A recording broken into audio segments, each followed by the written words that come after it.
Сайн бяцхан нэгсийн хэрэглэгч нараа энэ удаагийн бичлэгээр харилцахын задлага баримтын татвар төлөх гүйлгээний төрөлтэй танилцуулна. Та төсөвт шилжүүлэх татвар буюу хураамжийг утасгахдаа татвар төлөх гэж гүйлгээний төрлийг сонгох шаардлагатай. Банк астет системийн банк хэсэгтэр харилцахын задлага баримт руу очиод шинээр үүсгэхдээ жишээлбэл бид нийгмийн дадлын шимтгэл төлж байгаа тохиолдолд гүйлгээний төрлөө татвар төлөх гэж сонгоно. Үүний дараа өгнөгөө зааж өгцгөөе. Байгууллага болон зарлах хийгдэх байгууллагын тасыг зааж өгцгөөе. Хүлээн авагч нь Чингэлтэй дүүргийн нийгмийн дадлын хилцс гэж үзээд үүний дараа татвар төлж буй төлбөрийн дүнг оруулаад баримтын задрагаа хэсэгт дебет данс дээр нь тухайн татвар тооцоог бүрдэх дансыг заана. За энэ тохиолдолд 44.50 буюу нийгмийн дадлын шимтгэлийн өглөг гэж сонгоно. Дотрийн байгууллагт бүртгэх гэсэн энэ талбарт дотрийн байгууллага сонгоно.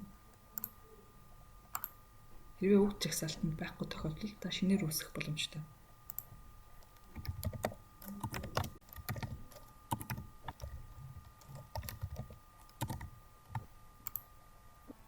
Эсвэл та бүх дотрийн байгууллагын жагсаалтыг анх байгууллага үүсгэж байхдаа оруулах боломжтой.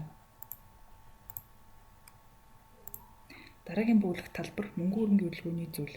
Бид гүйлгээний төрлөө татвар төлөх гэж сонгох үед мөнгө хөрөнгөний хөдөлгөөний зүйлийн талбар маань автоматар сонгогдсон байна. Та гэхдээ зөв мөнгө хөрөнгөний хөдөлгөөний зүйл заагдсан хэсгийг шалгах нь зүйтэй. Энэ тохиолдолд бид татварын байгууллага төлж байгаа учраас мөнгө гүйлгээний талингийн уг талбарт очих мөнгө хөрөнгөний хөдөлгөөний зүйлийг сонгоно. Баримтаа баталгаажуулаад дансны бичлэлд харах юм бол 56,000 төгрөгийн дэшийн өгүүлбэртэй болсон дансны бичлэлд харагдчихэв. За ингээд анхаарал тавьсанд баярлалаа.